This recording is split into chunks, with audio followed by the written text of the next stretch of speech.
With the development of natural love within ourselves, when we're growing from this place to this place, we are actually changing how much love we reflect to others.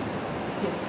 On the divine path, we are actually changing, the love is actually coming from God and entering us and then being reflected to others. So it really is, we're talking about divine love. So we're talking about divine love. Does God love a person in the sixth sphere more than the first sphere?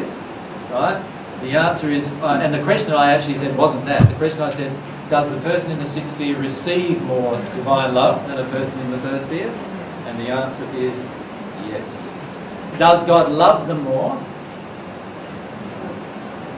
Well, they've received more love, so God must love them more. But does God want the other person to be loved the same? Yes.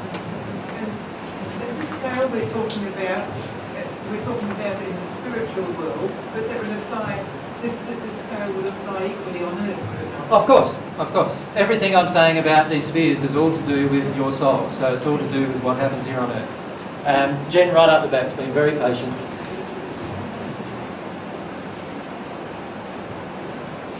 My experience has been that whenever I have a really good cry and I get into my causal emotions, I say to myself, well, I've just made a bit more space for God's love to enter me. Spot on.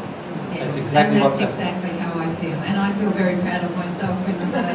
That's good. That's good. That's exactly what you're doing when you're releasing emotions that are in disharmony with love, if you've just made some more space for God's love to be in you.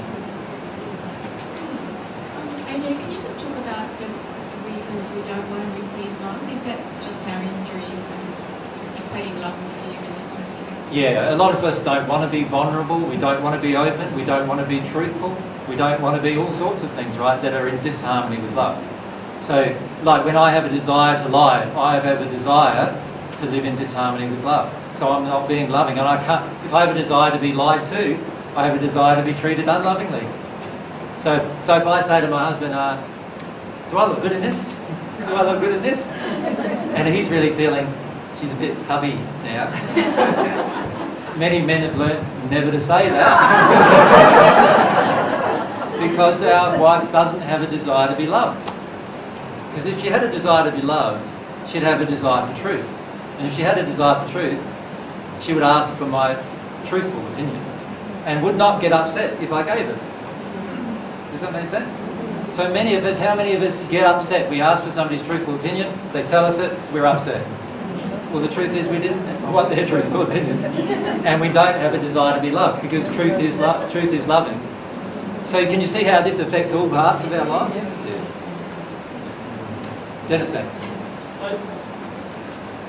Okay, if that was the case, if she loved herself, she wouldn't ask anyway, would she? If she loved herself, she probably wouldn't ask, but she also wouldn't be a bit tubby either. Well, can you see why? All of your emotions create your physical condition. So therefore there's an emotion inside of her that creates the feeling that the body needs to put on weight, right? Does that make sense to everyone? Right? Now it might be an emotion of being unattractive sexually, or it might actually be an emotion of wanting to be unattractive sexually, so she doesn't get sexual projections of men that she finds very uncomfortable. All sorts of emotions cause us to put on weight. We deal with that emotion, we'll lose the weight. You will become your ideal shape and size when you release these emotions, physically and the spirit body. This is why by the time most people get to the second or third sphere of the spirit world, and certainly by the time they get to the sixth, they have nice bodies.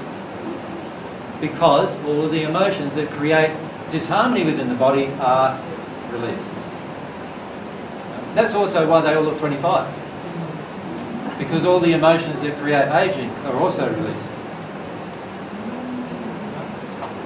And it's emotions that create aging, by the way. Down the front, thanks. Thanks, Tom. I've got a friend and he's really interesting in the sense that he's obviously gifted in the psychic realms, and he actually is a mechanic. And the other day I walked in there and he said, "Here, look at my pants," and he'd lost a whole heap of weight. And I said, "Wow, well, how did you do that?" And he said, "I made up my mind to do it." And I know that he hasn't dealt with his emotions, and I thought, oh, if I get the opportunity, I'll ask AJ to talk about the power of the mind and how we create things there and bring clarity into, because I know he's still in place. Do you understand where I'm coming from? What's going on there? A lot of times what happens when a person makes up their mind to do it, they start exercising desire. And remember, I've said in the past that desire is the most powerful thing you can have. Desire is the full desire of your free will being explored. So if a person does that, then obviously a lot of times things will change in their body just because of that desire. However, it doesn't mean that the causal emotions that created it are released. All it sets up inside of us is there is stronger desire which pulls the soul down a certain track. And many times the soul finishes up releasing something in the process. But often the process of losing weight causes me to have more self-esteem, which actually then creates an emotion of desire to, do you know what I mean? It's like a self-perpetuating thing once it begins.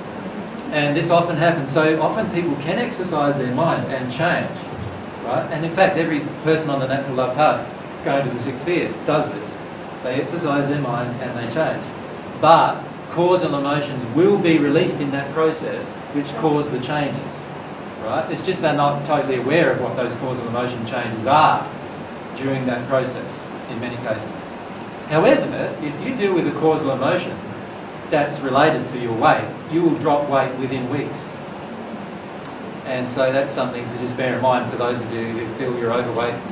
It's an emotional issue.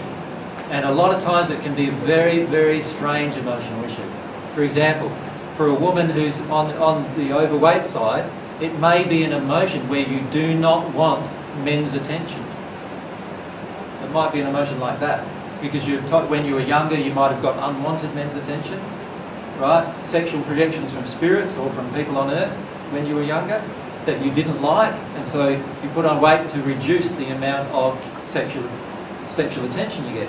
Once you deal with that emotion, you find the weight will just fall off and you won't worry about sexual projections, whether you receive them or not. You won't be afraid of them inside of yourself. So it can be very strange linkages between our physical problems sometimes and the emotion that created it.